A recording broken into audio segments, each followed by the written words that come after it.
Bueno, ¿están viendo todos ahí? Sí, Sí, profe, que se ve bien. Bueno, perfecto. Comenzamos entonces.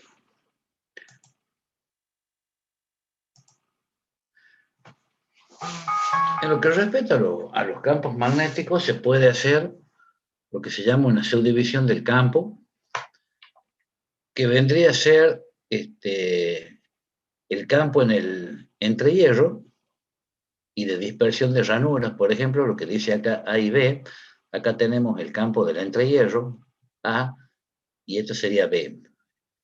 Entonces tenemos acá una parte de hierro de la máquina, este sería el entrehierro, acá tenemos ranuras, tenemos dos ranuras y tenemos un conductor acá, en el cual tenemos corriente saliente, corriente entrante y tenemos torbellinos de campo si aplicamos la regla del tirabuzón en sentido contrario a la aguja reloj y acá en sentido de las agujas del reloj.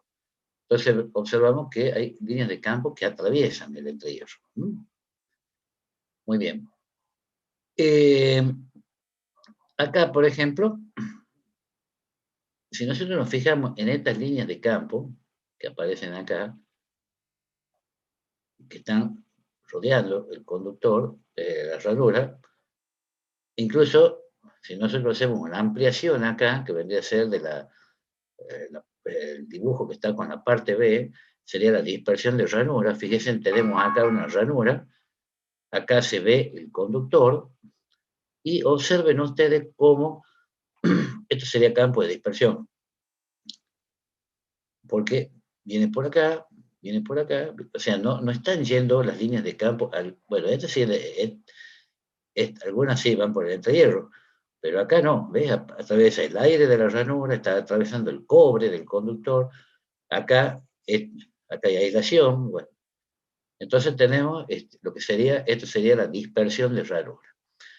Acá, en el dibujo C, en la figura C, que dice dispersión de cabezas de bobina, estamos viendo acá, viendo sería la máquina de costado, esta sería la ranura que está, el conductor que está metido acá en la ranura, y tenemos, por ejemplo, líneas de campo acá que bordean o están dando vuelta acá alrededor del conductor. Esa sería la cabeza de bobina. Acá tenemos en la parte D lo que sería la dispersión interpolar para el caso de una máquina de polo saliente, por ejemplo. Esto es hierro, acá tenemos el polo con correspondiente arrollamiento de excitación, y toda esta flechita que vemos acá sería líneas de campo, digamos, que buscan el menor, digamos, espacio posible, que sería el entrehierro. Pero acá tenemos espacio interpolar, que cuesta mucho, por supuesto, ir a la línea de campo de un polo al otro. Entonces, ¿por qué? Porque hay mucha resistencia magnética de por medio. Entonces, en otras palabras, tenemos campo de entrehierro, campo de dispersión de ranura, campo de dispersión de cabeza de bobina y un campo de dispersión que vendría a ser dispersión interpolar. Acá, en el dibujo que está en la parte inferior, que ustedes pueden ver en la pantalla, tienen tanto en una parte de la máquina que puede ser estator y rotor, ranuras, en el cual tenemos una bobina. Esto simboliza una unión, digamos, entre este conductor y este conductor. Lo mismo acá abajo. Entonces tenemos bobinas de igual ancho, acá en este caso, igual número de espiras que van a concatenar el mismo flujo, el entrehierro.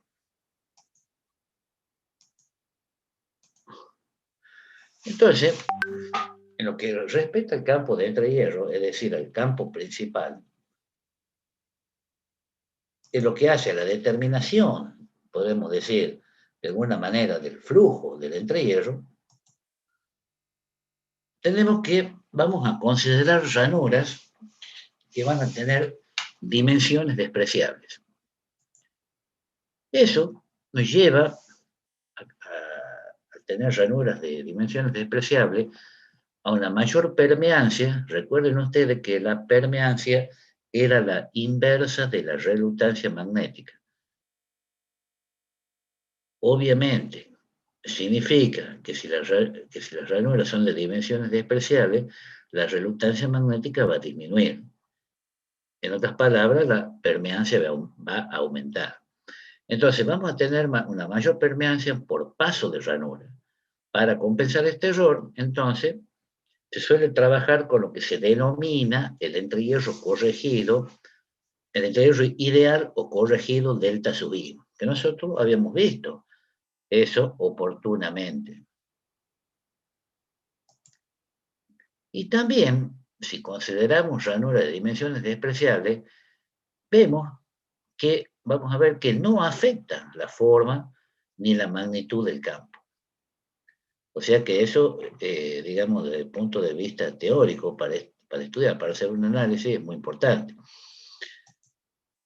Bien, ese entrehierro corregido, que le llamamos delta sub I, es igual a K sub C, que es lo que conocemos como factor de Carter, multiplicado por delta, que es el entrehierro, digamos, real que tiene la máquina. Entonces, quiere decir que para considerar las líneas de campo principal que se van a cerrar a través del aire en las zonas frontales de los elementos básicos, se usa un valor corregido también para el largo de la parte altiva de la máquina, que la vamos a llamar largo ideal o longitud ideal, y que la llamamos con la letra L minúscula y que la vamos a llamar L sub I, o sea, L ideal. En las máquinas de entrehierro chico, como ser las máquinas asincrónicas, motores trifásicos que ustedes conocen, por ejemplo, esas son máquinas asincrónicas. LI, que sería largo ideal, es aproximadamente igual a la longitud de hierro. Ahora, la inducción en el entrehierro de una máquina que tenga entrehierro constante y debido a una corriente que circule, por ejemplo, por una bobina concentrada que esté alojada en ranuras, tenemos que la componente normal de la inducción o densidad de flujo en el entrehierro, bueno, se denomina densidad de flujo y es función del ángulo eléctrico o de la variable X sobre la periferia de un elemento de rotación con simetría circular. La relación que vamos a tener, que también hemos visto eso oportunamente, es esta, que gamma es a pi, así como que X es a tau p. Esa relación la habíamos visto.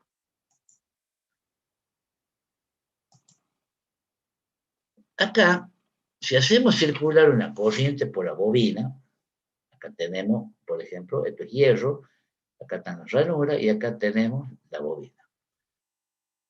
Acá está saliendo, acá está entrando. Entonces se va a producir un campo en el entrehierro con una forma de onda cuadrada como la que se ve acá. Eso es teniendo en cuenta que la permeabilidad del hierro tiende a infinito. Si tiende a infinito la permeabilidad, quiere decir que la resistencia magnética o reluctancia tiende a cero. O, que es lo mismo decir que la permeancia también tiende a infinito. Recuerden ustedes que la permeabilidad es inversamente proporcional a la resistencia magnética. Entonces, o reluctancia. Acá vamos a tener un eje magnético que va a ser el eje de la bobina. Como esto es un arrollamiento, llamémosle así, diametral, quiere decir que esto son pi radianes, o sea, 180 grados. Y esto, beta, que va a ser mi zona bobinada, llamémosle así, también tiene el mismo valor en este caso en particular. Lo que nosotros se grafica acá tenemos los dos conductores, se va a graficar B de gamma en función de gamma y tita de gamma en función de gamma. O sea, la inducción y ¿cómo se llama esto? La excitación. Y nos va a dar una forma de onda de este tipo. Acá tenemos el eje de la bobina, que sería esta parte, y como estamos en función de gamma, acá hacia la izquierda tendríamos gamma B menos beta sobre 2, y hacia la derecha, gamma B más beta sobre 2, que es lo que hemos puesto acá y lo que se ha puesto acá. El lado de bobina ampliado, supongamos que lo ampliemos y zonas adyacentes de entrehierro, nosotros vamos a hacer un análisis acá. Supongamos esta parte que tenemos gamma B menos beta sobre 2, acá tenemos delta I, que sería el entrehierro corregido, y esto que tengo acá, gamma 1, gamma 2, gamma 3, va a ser el camino de integración que voy a tener, ya lo vamos a ver, entre A y B.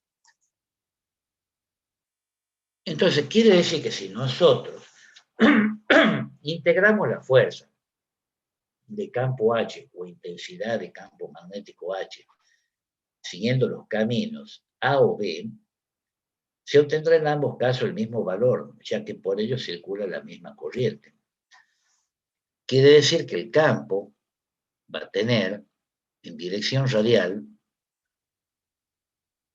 se va a cumplir que la integral entre delta I 0 de H de delta, H sub delta de gamma 1 por dl, más la integral entre 0 y delta de I de H delta, que es una función de gamma 2 por diferencial L, o sea, estoy haciendo esto, este camino de integración, va a ser igual a la integral entre delta de 1 y 0 de H delta, que es una función de gamma 1, por diferencial L, más la integral entre 0 y delta I de H delta, que es una función de gamma 3 por diferencial de L.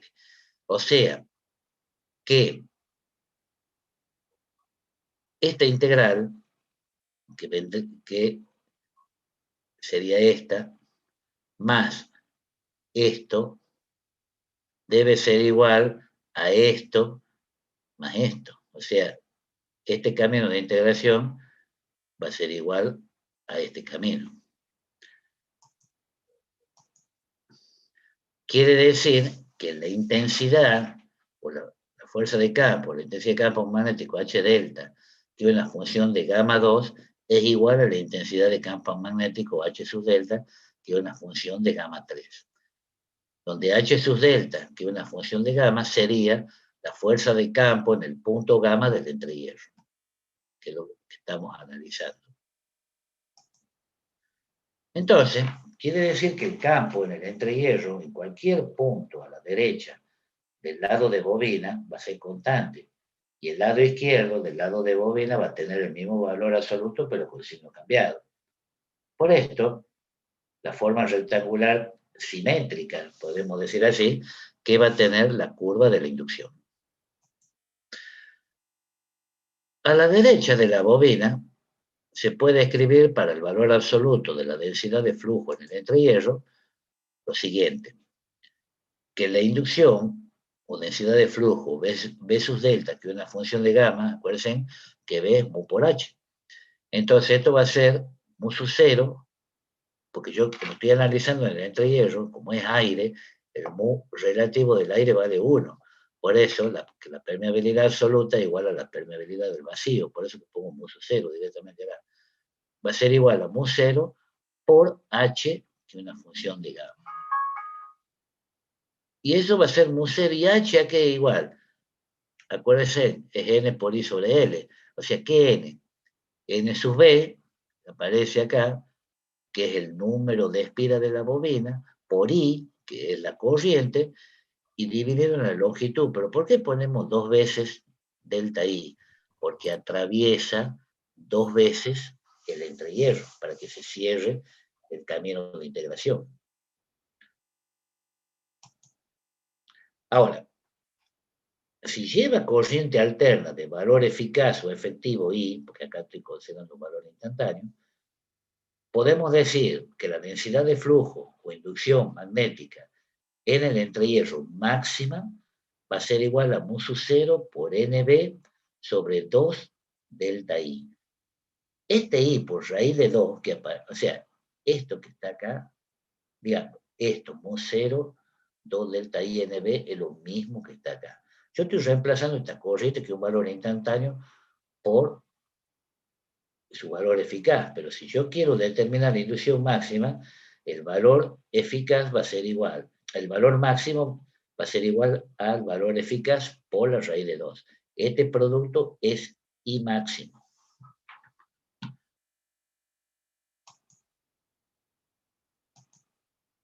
Entonces, decimos que la curva de excitación en el entrehierro va a ser proporcional a la de campo. Quiere decir que la excitación en el entrehierro, acuérdense que la, la excitación es N por I, o sea, son amperes vueltas. Entonces, ¿qué vueltas tenemos? NB. Y tenemos I por raíz de 2, que es el valor máximo sobre 2. Y la inducción magnética, B delta máximo es mu 0 por tita delta máximo sobre delta de I.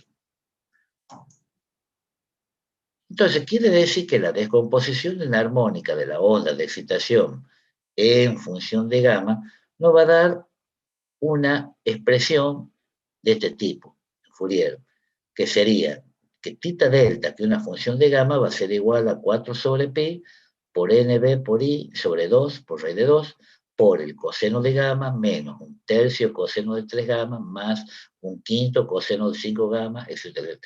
Esto sería para la fundamental, para la tercera armónica, para la quinta armónica.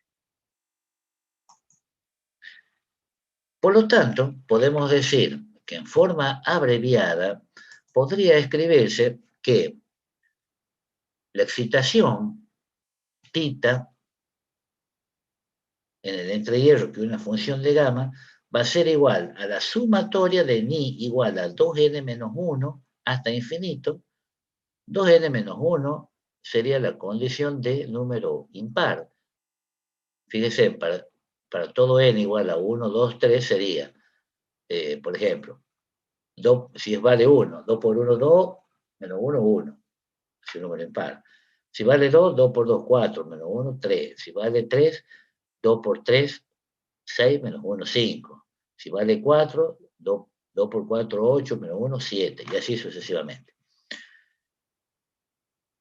Este valor que aparece acá, tita de pico, delta ni, serían los valores máximos que corresponden a la armónica de orden ni. Y por el coseno de mi gamma. Esta sería la expresión general. Entonces, se observa acá que si nosotros graficamos tita de gamma en función de gamma para un cuarto de periodo de la fundamental, por ejemplo, bueno, esta era que parece acá llena, esta onda cuadrada acá, o rectangular, que es la que nosotros veíamos anteriormente. Y acá tenemos la descomposición armónica de esta onda. Esta sería la fundamental, la tercera armónica es esta que está acá, la quinta armónica sería esta, y la séptima armónica esta que está acá. Si nosotros sumamos tita, punto a punto, tita 1, más tita 3, más tita 5, más tita 7, o sea, punto a punto, nos va a dar esta curva que está acá, que sería la suma de tita 1 más tita 3 más tita 5 más tita 7. Esto, ahí tendríamos lo que nos muestra entonces esa figura, lo que le estaba diciendo, la excitación debida a una bobina diametral, donde se muestra, en este caso, hasta la séptima armónica. Bien.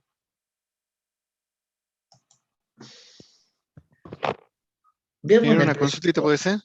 ¿Cómo? Una consultita puede ser. Sí, dime.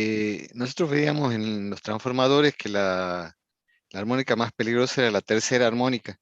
En las máquinas rotativas, ¿es similar? ¿Por qué decís vos que es peligrosa la tercera armónica? Esa era la que más problemas introducía en el transformador, digamos.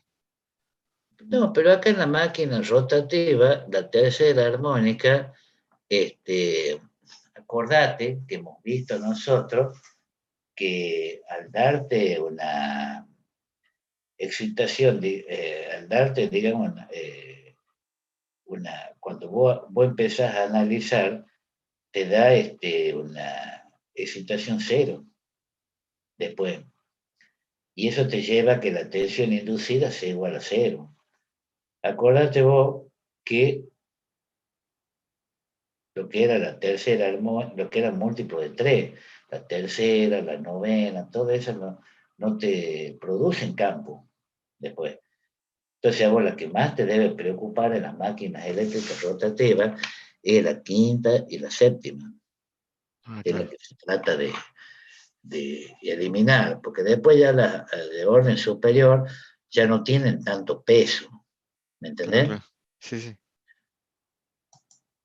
Eh, en lo que hace a las armónicas pares, hay una expresión que también hemos visto, que decía que la excitación tita de pico delta sus ni, o sea, para armónica de orden ni, es igual a menos 1 elevado a la n menos 1 por 4 sobre pi por nb por i sobre 2 por raíz de 2 por 1 sobre ni.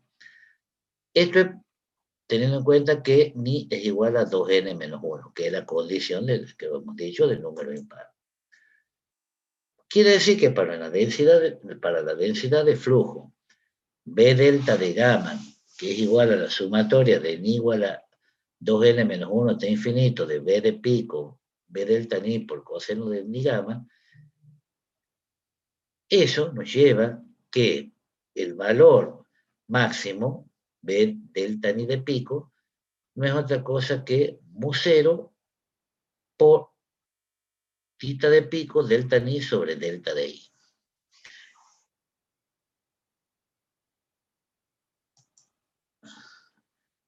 Y para la densidad de flujo como para la excitación, la relación que va a haber entre la armónica y la fundamental, ¿cuál va a ser? Que B de pico del, para, para delta sus nías en el entrehierro para una armónica de orden I es a B de pico delta sub 1, o sea, para la fundamental, eso es igual a tita de pico delta ni sobre tita de pico delta 1. Estos son directamente proporcionales. Pero esto va a ser igual a 1 sobre ni. O sea que esta relación es inversamente proporcional al orden de armónico, que también lo hemos visto y que estaba explicado quizás con mayor detalle en los apuntes esos que ustedes tienen manuscrito formato PDF, que habíamos visto clases anteriores.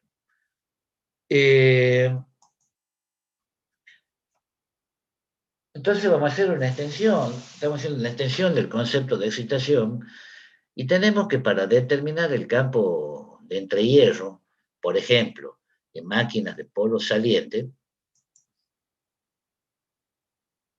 recurrimos a la ley de Ohm magnética. La ley de Ohm magnética no es otra cosa que la ley de Hopkinson, en donde, ¿qué dice la ley de Ohm magnética?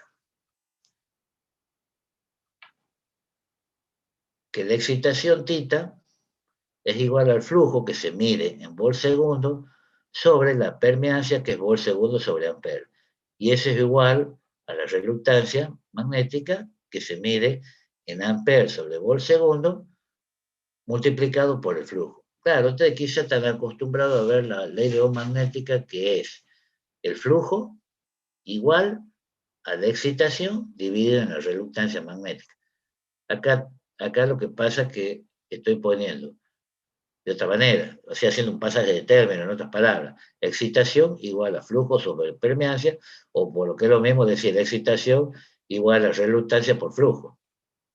¿Ves? Donde tita es la excitación en amperes, flujo, phi el flujo magnético en volt segundo, y lambda, de la letra lambda mayúscula, es la permeancia magnética en volt segundo por ampere.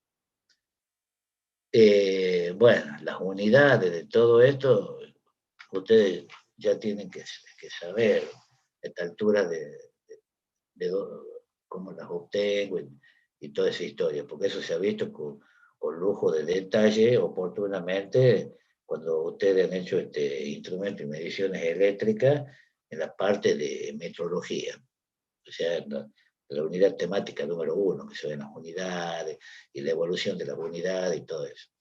Esto, por supuesto, estamos acá con el sistema internacional, ¿no? Bueno, y esto, la ley de Ohm magnética, por ejemplo, en un transformador, tiene una aplicación directa. Acá tenemos un núcleo de hierro, acá tenemos una bobina. Entonces, acá tenemos que la excitación θ es N por IX. Y θ es flujo sobre la permeancia. Y la permeancia es mu por la sección en hierro sobre longitud de hierro. Acá tenemos únicamente, acá se indució la tensión, pero una tensión de transformación. Tengo tensión de rotación como tenemos las máquinas eléctricas rotativas. Por eso que tenemos acá únicamente una variación temporal de flujo. La variación temporal de flujo, ese concepto de variación temporal o velocidad de variación de flujo, matemáticamente la podemos escribir como la derivada del flujo respecto del tiempo. Vamos a hacer acá unas consideraciones, podríamos decir, adicionales para las máquinas eléctricas rotativas. Fíjense, nosotros tenemos acá esto que está con puntitos, acá oscurito, sería hierro, o sea, tenemos el estator, supongamos la máquina, esta parte, rotor, y esto que tenemos acá es entre hierro. Y acá estamos analizando, esto es una línea de campo. Acá hay una distancia que lo vamos a llamar delta de X, que es la misma distancia acá. Esto lo tenemos acá en función de gamma, y por acá tenemos gamma menos pi. Entonces tenemos que el entre hierro corregido, delta de I, es constante, ¿ves? No cambia en absoluto. Y que delta de X, digamos, este camino, también es constante.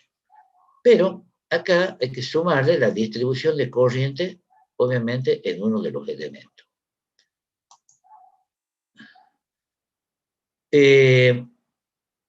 Acá tenemos que delta de I y delta de X, digamos, son pequeñas. Entonces, esto nos lleva a que la inducción en el entre hierro, que es una función de gamma, en este caso sea constante y radial. Claro, tengo un entre hierro constante. No se olviden ustedes que esto es una curva, o sea, una cosa, digamos, sigue una circunferencia, es un círculo.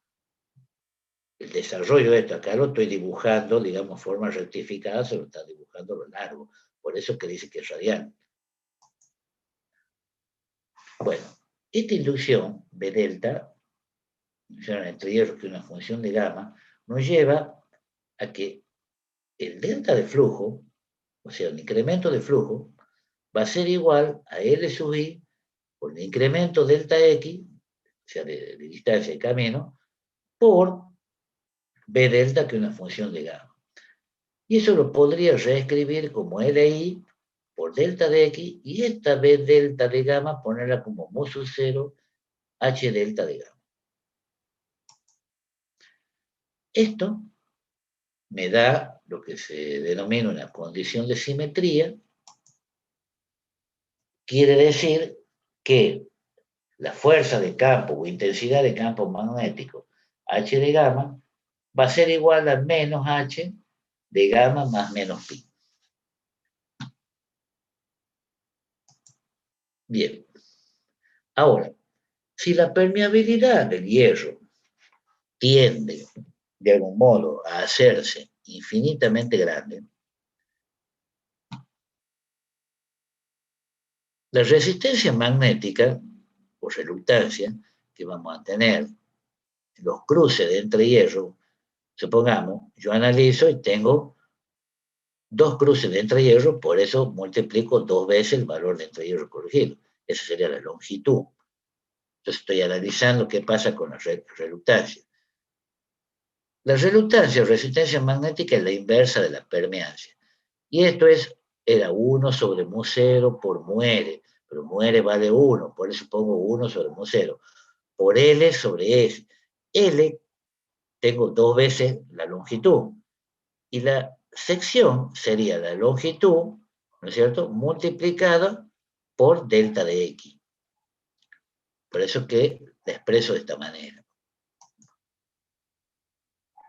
Entonces, esto nos lleva a que la excitación, que es una función de gamma, va a ser igual, entonces, fíjense, a 2 delta I sobre mu 0 por LI por delta de X, todo por LI por delta de X por mu 0 y por H de gamma. Acá, obviamente, se van a simplificar este LI con este LI, esta delta de X con esta delta de X, este mu 0 con este mu 0. ¿Y qué nos está quedando? Esto, que es 2 delta de I, ¿y qué nos queda? Esto, H de gamma. O sea que la excitación en función de gamma va a ser igual a 2 veces delta de I por la intensidad de campo magnético en función de gamma. Esto que aparece acá, marcado con celeste, es lo que se conoce como tensión magnética en el entrehierro. Muy bien. Ahora, los cruces de entrehierro que vamos a tener, por ejemplo, para dos puntos arbitrarios, supongamos, vamos a tener que la excitación para dos puntos arbitrarios, gamma 1 y gamma 2, va a ser igual a V delta de gamma 1, o sea, la tensión magnética, esta, más esta otra, en realidad sería caída de tensión magnética. Entonces tengo una caída de tensión magnética por tramo, porque es como si fuera un circuito en serie, es decir, un circuito magnético en serie, en otras palabras. Bueno, acá, por ejemplo, fíjense, tenemos este esquema donde tenemos este estator, por ejemplo, y tenemos este polo. Esto tenemos acá lo que sería un entrehierro. Este es el entrehierro, esto no sé. Y acá vamos a analizar qué pasa si analizamos de esta manera, con este cambio de integración, y si analizamos. Obviamente, vamos a suponer que está circulando corriente. Entonces nosotros vamos a calcular la excitación. Para el cálculo de la excitación, vamos a tener los caminos de integración gamma 1 y gamma 2. Acá están puestos de manifiesto. Entonces decimos que la excitación, que va a ser función del camino de integración que está en términos de gamma, o sea, que va a ser una función de gamma 1 y de gamma 2, es igual a que la integral de h por dl. Pero ¿Cómo tengo que integrar? Entre delta de gamma 1 y 0 por h, que es una función de gamma 1 por diferencial de L, más 0, digamos, más 0 y gamma 2. O sea, h de gamma 2 por diferencial de L. Y eso va a ser igual a la sumatoria de las I corrientes para los puntos gamma 1 y gamma 2. Esto que aparece acá, esta integral, yo tomo este camino de integración, no se olviden ustedes que tengo línea de campo en este sentido. Y cuando era perpendicular, ¿cuánto valía esto? 0, eso lo hemos visto en la primera clase. O sea que la excitación acá va a ser igual a la integral entre delta de gamma 1 y 0 de h de gamma 1 por diferencial de L, esto que va a valer 0, más 0 y delta de gamma 2, h de gamma 2 por diferencial de L. Y eso es igual a la sumatoria de corrientes, digamos, para los puntos gamma 1 y gamma 2. Entonces, acá se puede generalizar que la excitación θ de gamma es igual a la tensión magnética o caída de tensión magnética B delta, que es una función de gamma. Acuérdense ustedes que cuando ustedes estudiaban por ahí, la electrotecnia básica, decía que la intensidad de campo magnético H es igual a N por I sobre L, o sea, número de espiras por corriente dividido en la longitud. Si a N por I yo lo despejo, me va a quedar que N por I va a ser igual a H por L. Y N por I es lo que se conoce como fuerza magnetomotriz, excitación magnética o tensión magnética. Y el H por L debe ser la caída de tensión magnética. Que si yo tengo un circuito serie, lo puedo analizar en distintos puntos, o sea que la fuerza magnetomotriz o excitación va a ser igual a la suma de todas las caídas de tensiones magnéticas, punto a punto, que yo puedo ir analizando. Y es lo que yo estoy haciendo acá. ¿Ves? Porque si yo me pongo a ver esto, perfecto. ¿Qué es un circuito magnético? Es un camino cerrado. Bueno, voy a analizar este camino cerrado. Pero veo que acá, como tengo campo en este sentido y estoy analizando en este sentido, muy bien, el producto H por L vale 0. Entonces, acá tengo campo en este sentido, estoy analizando en este sentido, entonces no vale 0. Tengo un valor de tensión magnética.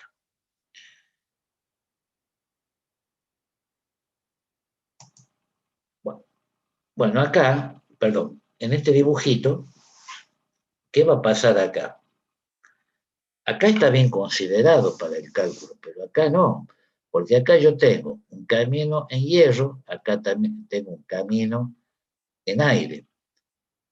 Si yo analizo de esta manera y me vengo a esta expresión, entre 0 y delta 1 también va a valer 0 acá.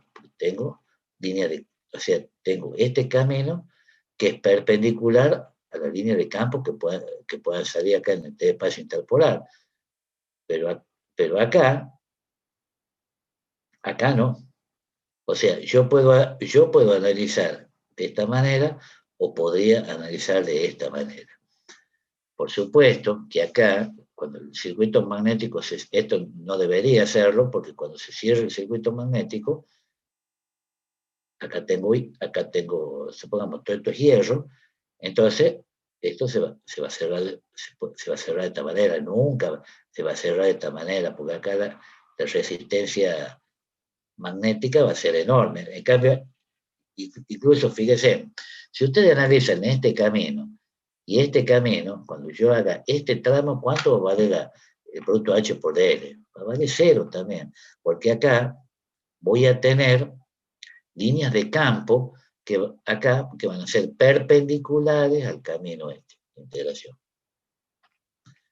Bueno. Si nosotros supongamos, tenemos acá, vamos a tener una distribución simétrica de corriente, eso nos lleva a que W es igual a tau P, o sea, el ancho de bobina igual al paso polar tau P. Si yo analizo acá, en esta zona, por ejemplo, tengo una zona bobina de beta, un ejemplo, esto es pi, ¿cómo se llama? El eje magnético de la bobina, que le llamo gamma B. Entonces observamos que yo tengo acá una zona bobinada, que le llamamos beta.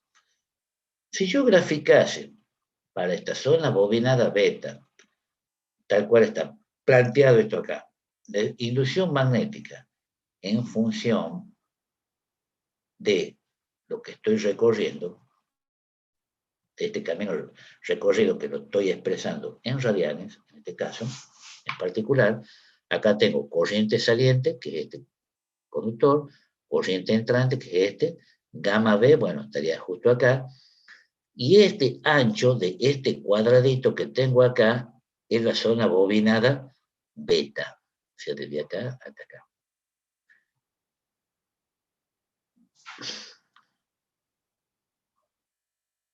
Todo esto, fíjense cómo está, fíjense, porque esto no está puesto el conductor acá.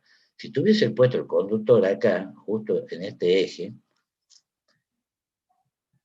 esto sería entre 0 y pi, o sea, esto vendría hasta acá. Fíjense que acá tengo 0, pi y 2pi. Entonces quiere decir que si yo grafico para esta bobina que está situada de esta manera, no es diametral, ¿ve? Esta distancia, obviamente, o este ángulo, va a ser distinto este ángulo, va a ser menor. Entonces, no llega hasta pi, es menos. Ahora, todo esto que veo acá, hasta llegar nuevamente, es esto que tengo acá. He dado todo, digamos, por acá sería 2pi, acá está mal dibujado, ahí, por ahí. Y acá, este pedacito vendría a continuar hasta que se hace 0, digamos. Y después arrancaría de nuevo con una gráfica similar a este cuadradito que tengo acá. Es decir, esto así. Tenemos acá, entonces, que la inducción de pico, B delta de pico, es acá, sería mu0 por tita B sobre 2 delta I por 2 pi menos beta. Y tita de pico va a ser igual a tita B sobre 2 por 2 pi menos beta sobre pi. Acá vamos a tener que B delta, la parte B delta de pico, va a ser mu0 por tita B de pico sobre 2 delta de I por beta sobre pi. Y acá tita delta me va a quedar tita beta, tita de pico B sobre 2 por beta sobre pi.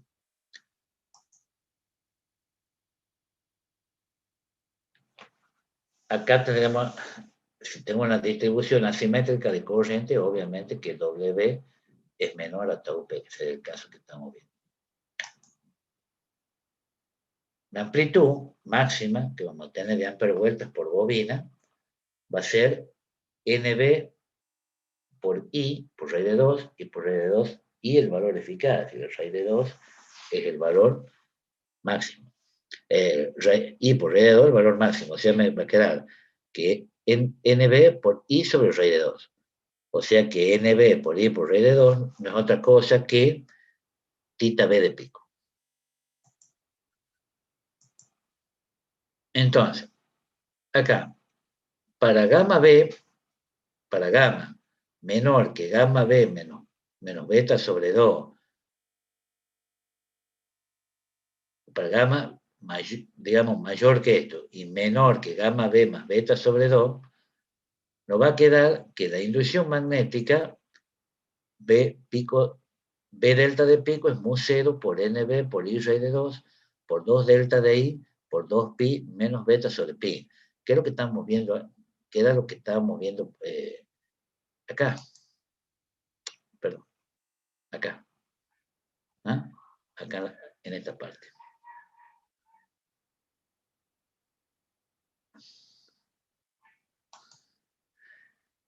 Y tita delta de pico, NB por I sobre 2 por raíz de 2 por 2 pi menos beta sobre 2. Ahora, para gamma menor que gamma B menos beta sobre 2 o gamma mayor que gamma B más beta sobre 2, vamos a tener este valor de inducción, B delta de pico, que es mu 0, por NB por I raíz de 2 sobre 2 delta de I por beta sobre pi. Y acá, para este caso, que tita de pico delta va a ser NB por I sobre 2 raíz de 2 por beta sobre pi.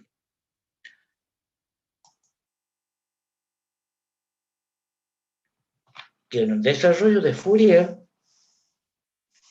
tita delta, que una función de gamma, va a ser igual a 4 sobre pi por NB por I sobre 2 por raíz de 2. Todo eso por la sumatoria de ni hasta infinito de 1 sobre ni, seno de ni beta sobre 2 por el coseno de ni gamma. Quiere decir que la expresión de la excitación va a contener armónicas pares e impares. O sea, que la excitación, como la estamos viendo acá, esta parte, digamos, del desarrollo de Fourier, 1 sobre ni por seno de ni beta sobre 2, no es otra cosa que el factor de cuerda que hemos visto. Acuérdense. El factor de cuerda se definía como seno de ni beta sobre 2. Y eso nos lleva que este factor de cuerda influye sobre el signo y la amplitud de cada armónica. Por eso es clave, cuando yo calculo el factor de cuerda, cómo voy a hacer el acortamiento de paso, bueno, y toda esa historia que hemos visto. Capa de corriente. Dice, hasta ahora se supuso que la existencia de ranura eran de dimensiones despreciables. Pero un análisis más real sería introducirnos en el concepto de capa de corriente. Y eso nos va a llevar a definir la capa de corriente con la letra esta A mayúscula seguido de una S, A sub S, que sería una capa de profundidad nula en el sentido radial y que va a tener un ancho tau L. Tau L puede ser que era el paso de ranura. Esto que se ha dibujado acá es la capa de corriente A sub S en función de gamma. Acá puede ser corriente saliente, corriente entrante. Entonces yo voy a analizar qué pasa con esa capa de corriente en este camino de integración, que va desde gamma hasta gamma más diferencial de gamma.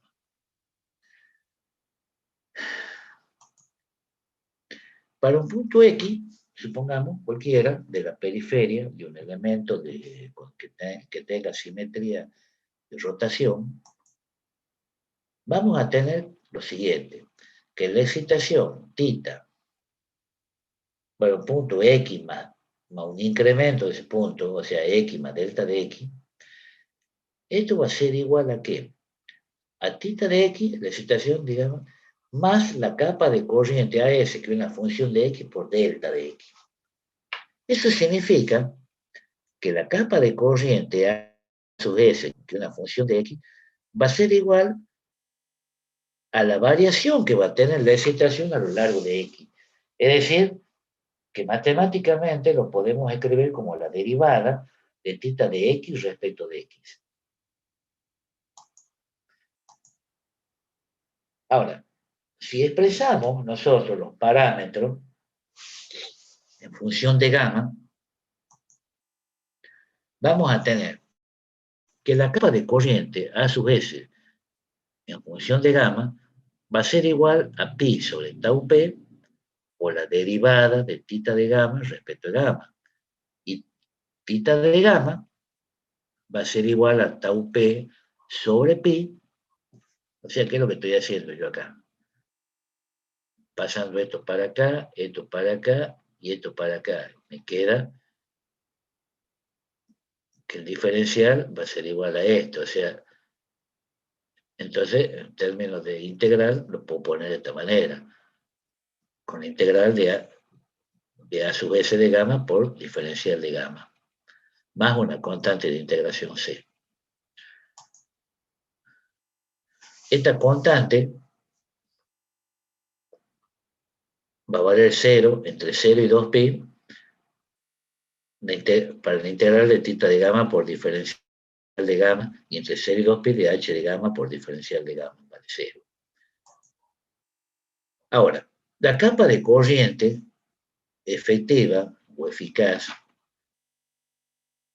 obviamente tengo que introducir acá el valor eficaz de la corriente.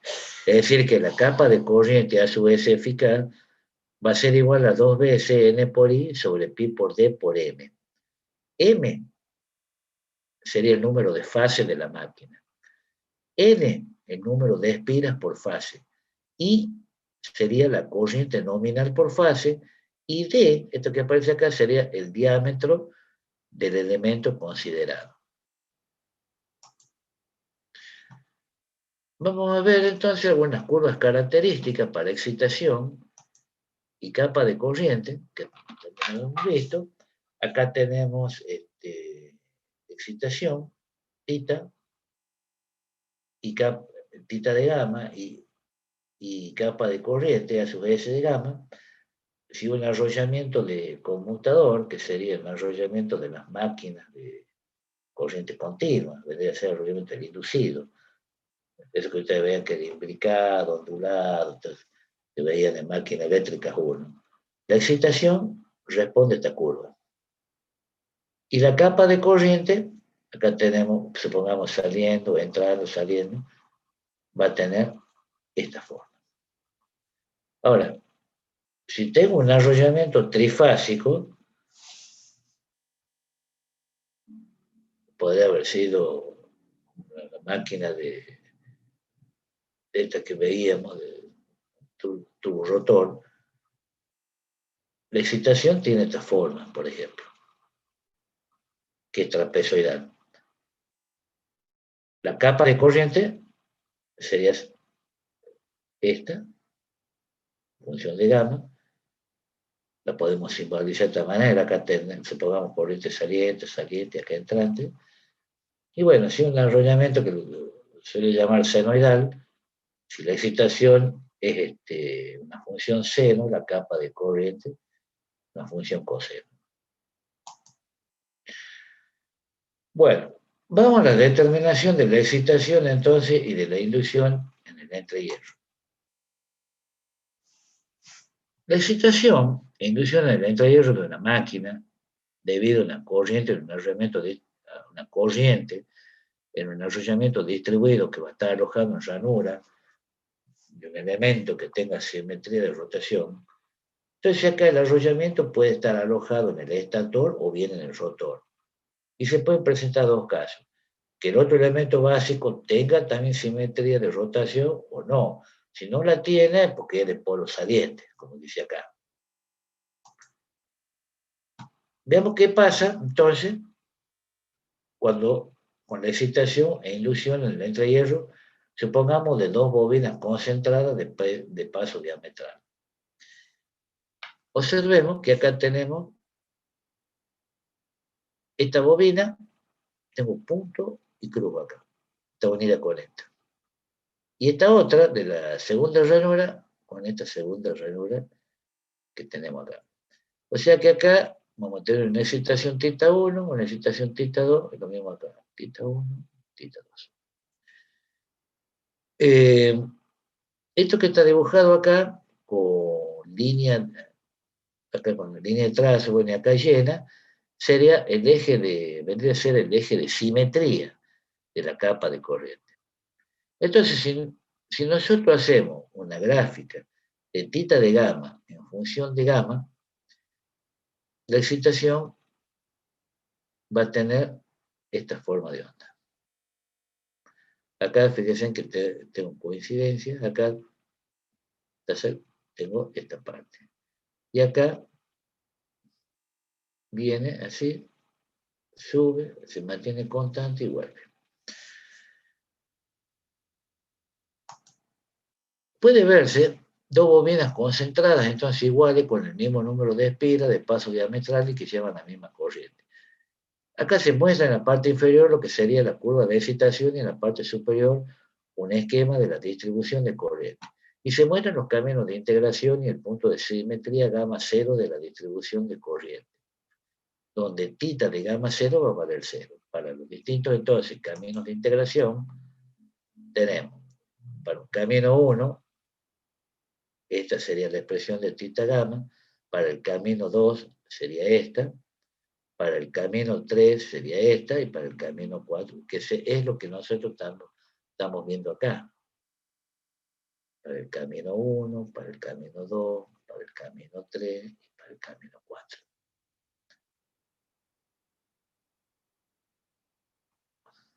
Ahora, si las bobinas llevan corriente senoidal o sinusoidal de valor eficaz o efectivo I, el valor máximo, entonces, de la curva de excitación en el entrehierro va a ser el siguiente.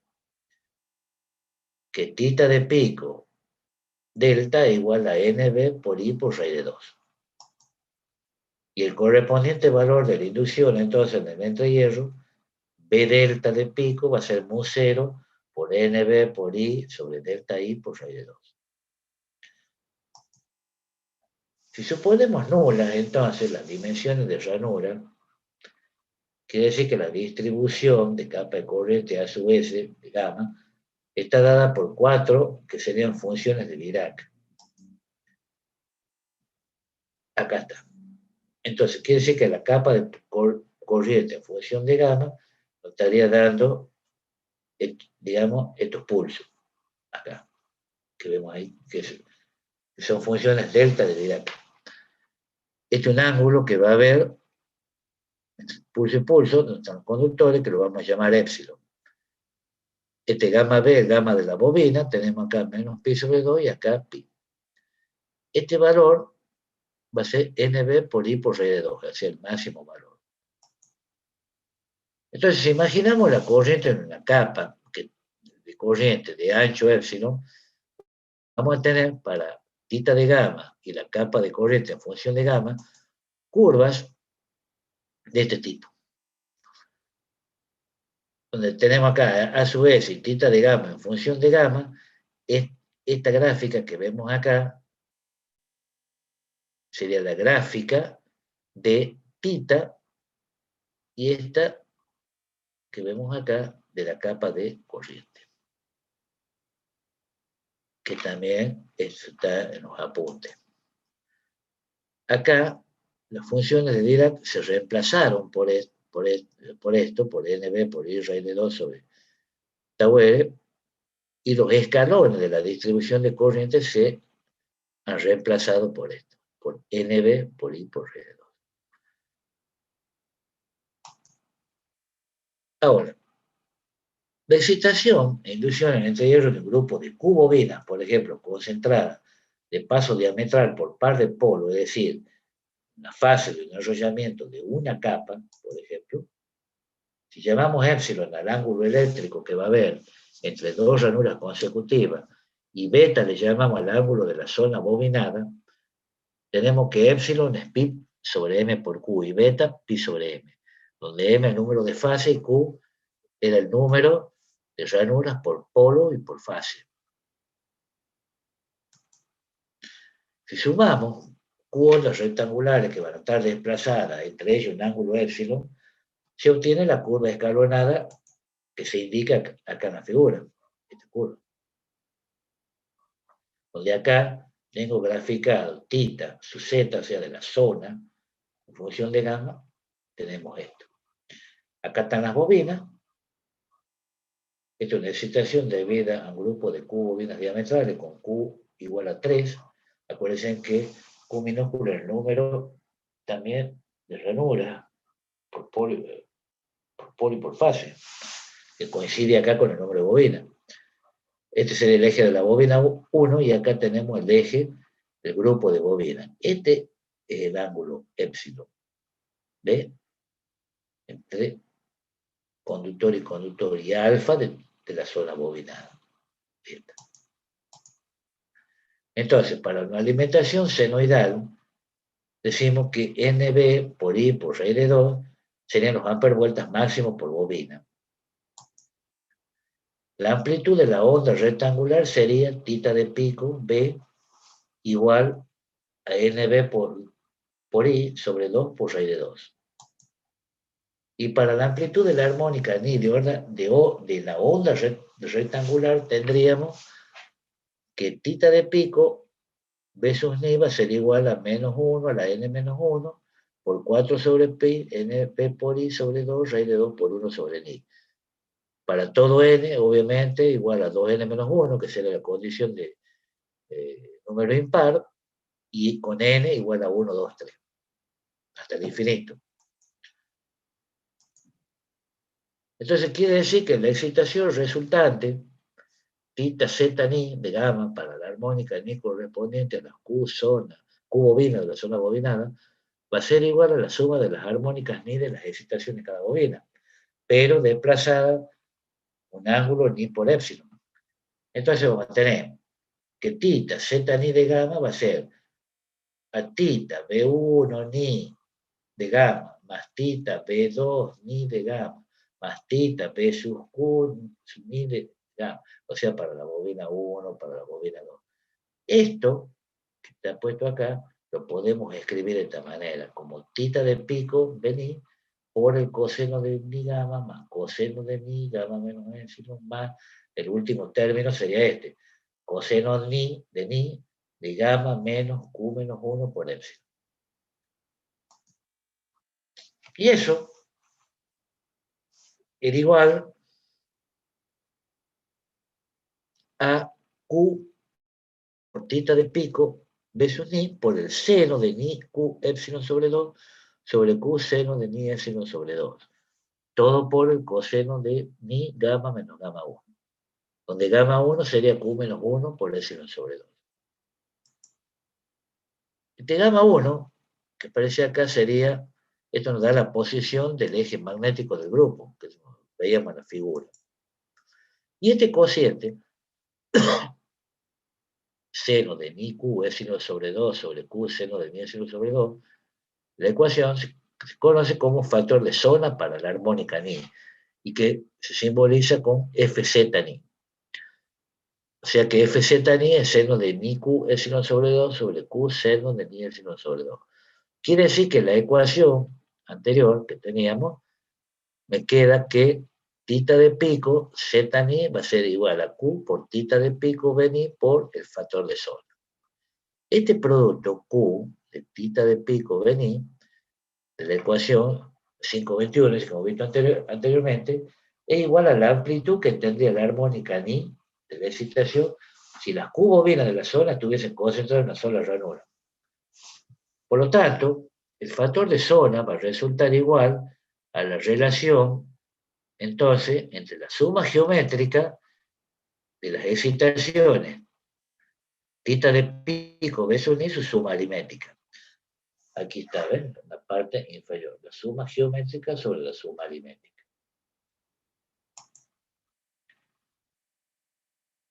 Acá tenemos,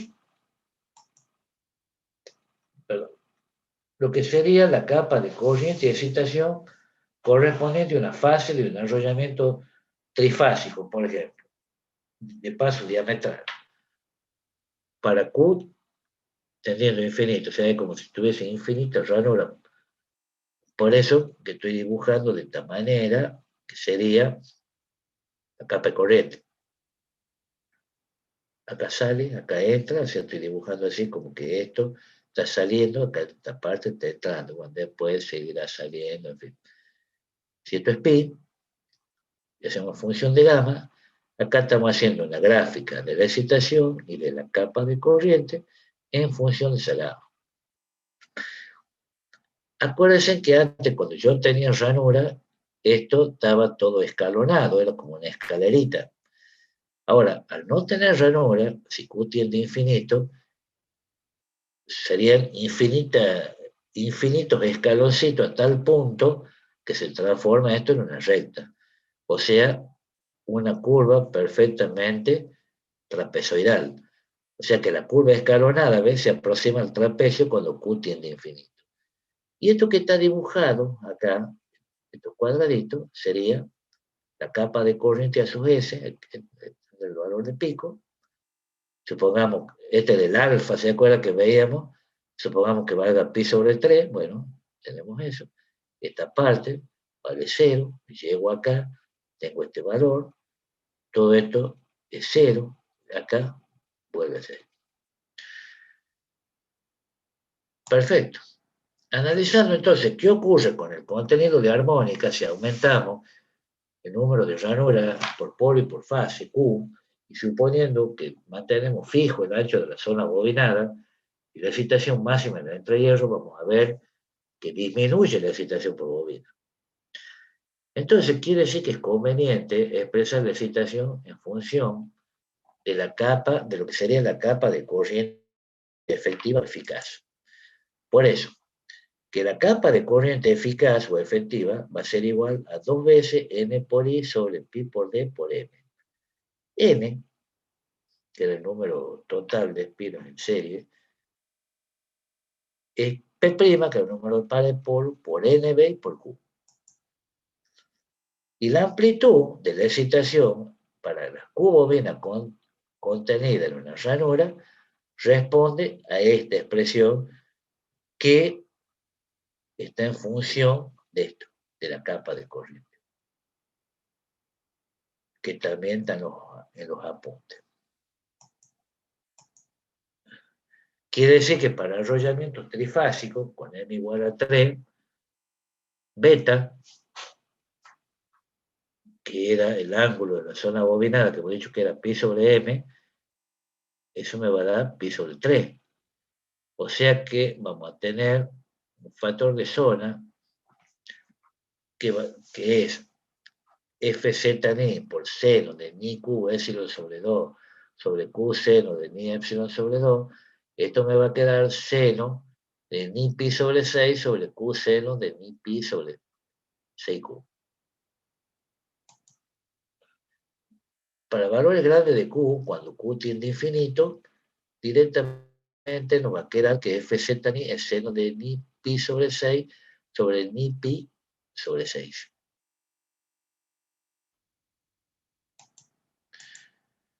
Factor de zona, entonces, para grandes valores de Q,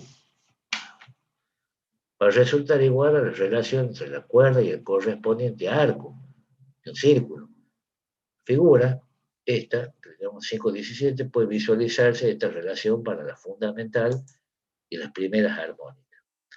Acá tenemos para 60 grados, 180 grados, 300 grados, sería la relación que va a haber entre el arco y la cuerda para n igual a 1, 3, 5, por ejemplo, para arrollamientos trifásicos con una zona bobinada de 60 grados, por ejemplo, en este caso, con Q tendiendo a infinito.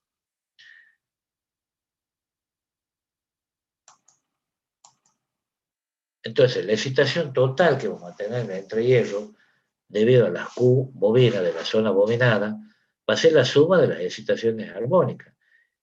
Es decir, que tita z, que es una función de gamma, va a ser igual a la sumatoria de n igual a 2n menos 1, hasta infinito, para todo n igual a 1, 2, 3, o sea que son armónicas impares, la sumatoria de tita z ni, que es una función de gamma. Y si desarrollamos la ecuación, puede escribirse para la excitación en el entrehierro de una fase, de un arrollamiento de paso diametral cualquiera sea el valor de Q, podemos expresarlo de esta manera. Bueno, acá está esto de corchete, tenemos el factor de zona para la primera armónica, para la tercera, para la quinta, y bueno, acá me aparece esto multiplicado por 3, y esto dividido en 3 para la tercera armónica, y acá para la quinta. La relación que vamos a tener de amplitud entre la armónica y la fundamental está dada por esta relación. De tita de pico z ni e a ti de pico z1, así como fz ni es a ni por fz1. Ni f sub z1. Acá tenemos para q igual a 1, 2, 3, 4, hasta teniendo infinito, para la armónica 1, 3, 5, 7, por ejemplo, acá tenemos los valores de esa relación. Esta es una tabla, entonces, que nos da la relación de amplitudes que va a haber en la armónica y fundamental para diferentes valores de Q, pero para arrollamientos de paso diametral, en este caso.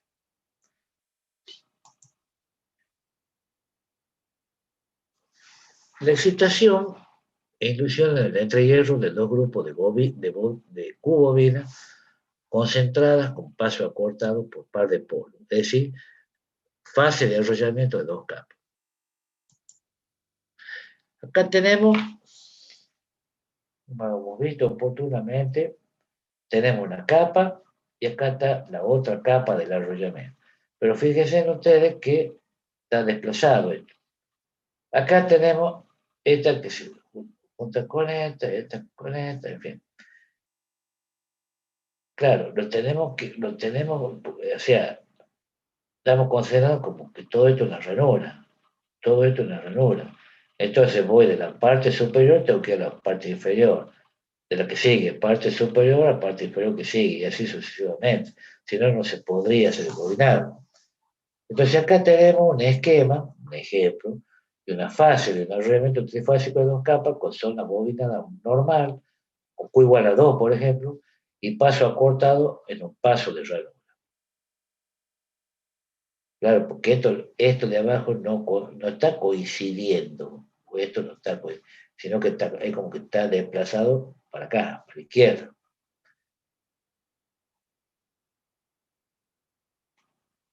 Entonces, si nos fijamos acá,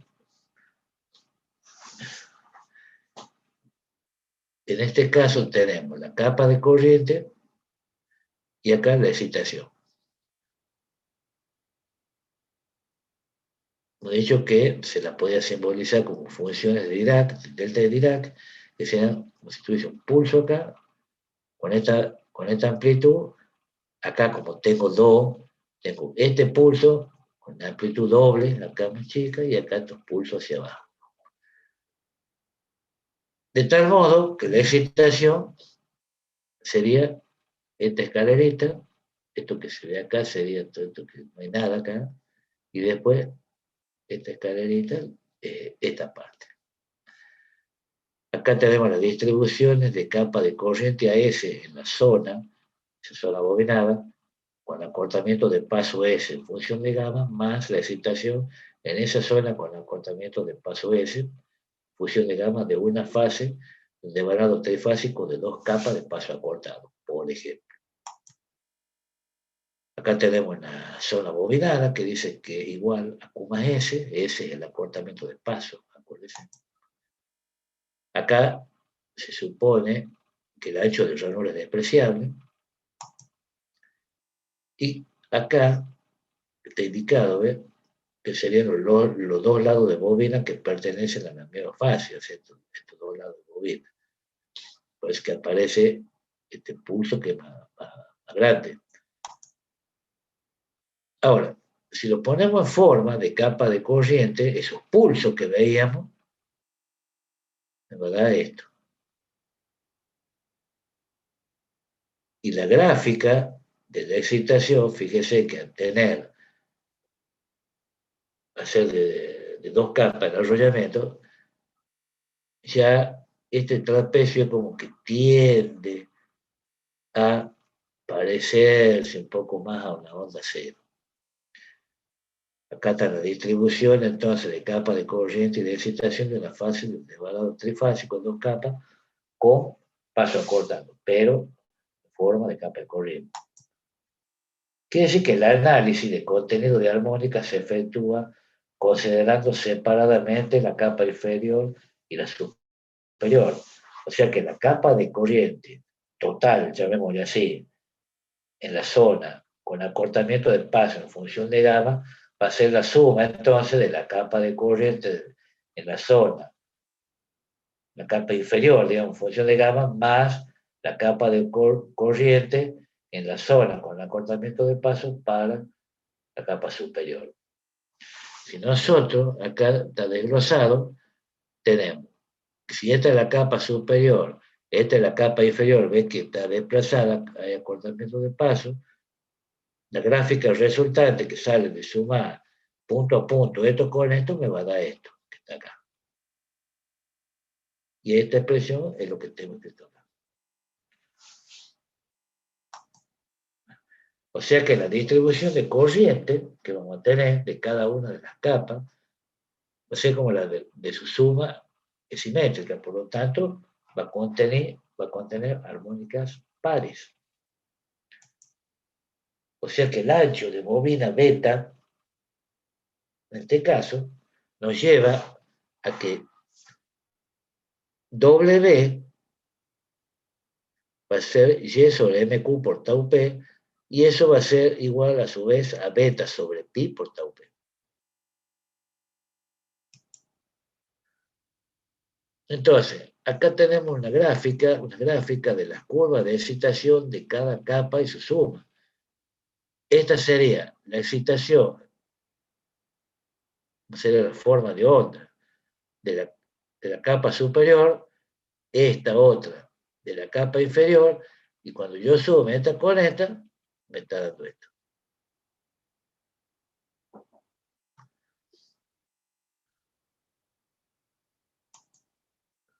Ahora, la amplitud de la armónica ni de la excitación resultante de la zona tita ZS en función de gamma va a estar dada por la suma de las amplitudes correspondientes a la armónica ni de la capa superior e inferior. Quiere decir que esa suma o adición se muestra acá.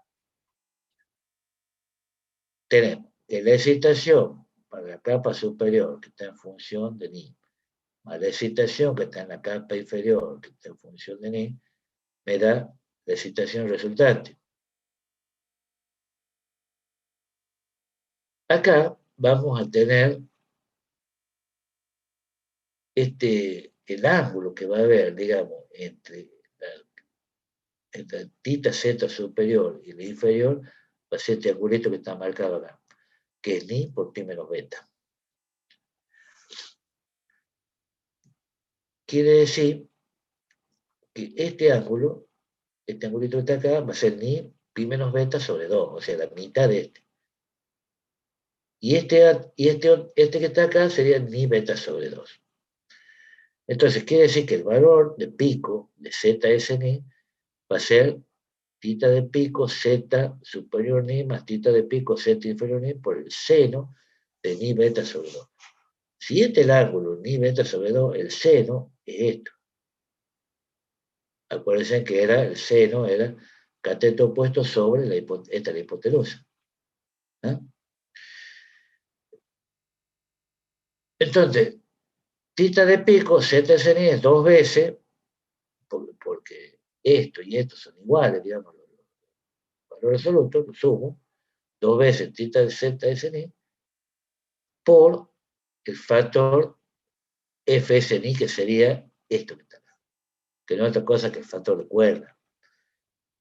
O sea que entre ambas armónicas existe un ángulo de fase que va a ser igual a ni su s por epsilon, y que eso es igual a ni pi menos beta, que es este ángulo.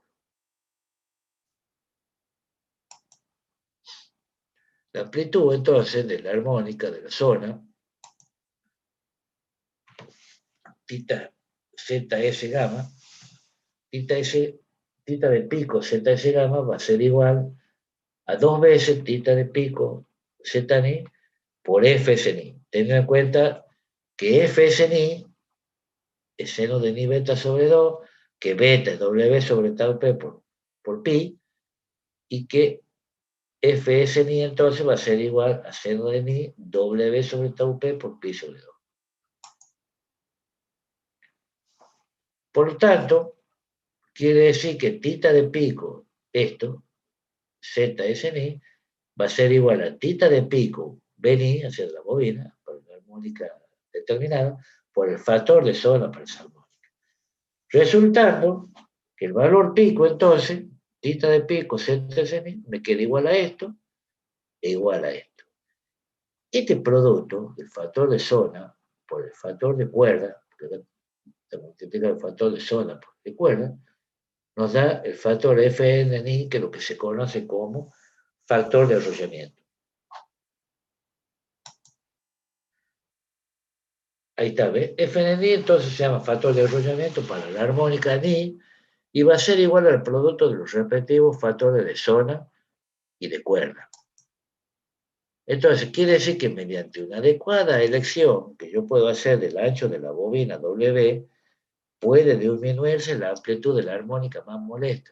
Y eso es lo que, eso apuntamos cuando yo hago el bobinado de la máquina. O sea que la relación de amplitudes que va a haber entre la armónica y la fundamental de la excitación para un arrollamiento de 2 capas de paso acortado está dado por esta relación ahora.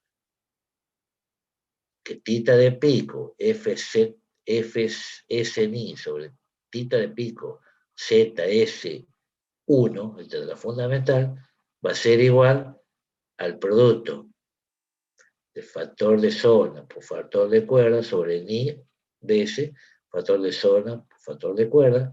Este producto es el factor de arrollamiento. O sea, la excitación es directamente para una determinada armónica, o sea, con paso acortado, una sola bobinada con paso acortado, es directamente proporcional a su factor de arrollamiento. ¿Ves? Acá. Y acá lo mismo, directamente. Pero esta relación es inversamente proporcional al contenido armónico. O sea que la expresión general de la excitación que vamos a tener en el rehierro de una fase de un arrollamiento de 2 capas, paso acortado para cualquier valor de Q, está dado por esta expresión que tengo acá. Y teniendo en cuenta que gamma 1 es S por epsilon sobre 2. Ahora, hay armónicas que van a tener siempre el mismo factor de arrollamiento que la fundamental. Esa se llama la armónica de ranura. Y el orden de la armónica de ranura, que llamamos Niere, va a ser igual a G por R sobre P' más menos 1, donde R es el número de ranura, P' es el número de pares de polo y G va a ser un número entero. Puede valer 1, 2, 3, etc. Si G vale 1, ejemplo, se tienen las armónicas de ranura de primer orden. Con G igual a 2, 3, la de segundo orden, tercer orden, etc. Normalmente van a ser significativas las de primer orden. Por lo que para disminuir la influencia de la armónica de ranura, se eligen valores altos de Q o se recurre al alabeado de la ranura. Ya vamos a ver después eso, cómo es el tema del alabeado o sesgo que se le hace. Por eso ustedes van a ver que las máquinas asincrónicas, los rotores, jaula de ardilla de las máquinas asincrónicas, las ranuras no siguen el eje de la máquina, sino que están alabeadas o sesgadas. Eso es para disminuir el contenido armónico de las armónicas de ranura. Entonces, quiere decir que la excitación e inducción del entrehierro debido a corriente en el arrollamiento, por ejemplo, de campo de la máquina turbo-rotor, las zonas bobinadas abarcan normalmente entre 0,4 y 0,7 del paso polar. o sea, un 40 o un 70%. A veces se disminuye la cantidad de spin en las zonas próximas a las zonas polares para disminuir el contenido armónico. Entonces, en este caso, la inducción máxima va a ser mu 0 por tita P sobre 2 delta de I y tita P GNP por IP. Tita P es la excitación de la bobina polar. B máximo, el valor máximo de la densidad de flujo. IP, la corriente del arrollamiento polar. Y NP, el número total de espiras del arrollamiento.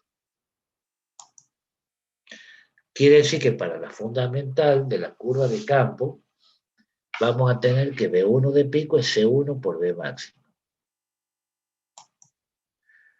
La constante C1, que es un coeficiente polar, está en función de las relaciones estas, de delta de I a tau P y de B sub P a tau P, donde BP es el ancho del polo y delta de I el estrellero, que vendría a ser el estrellero corregido.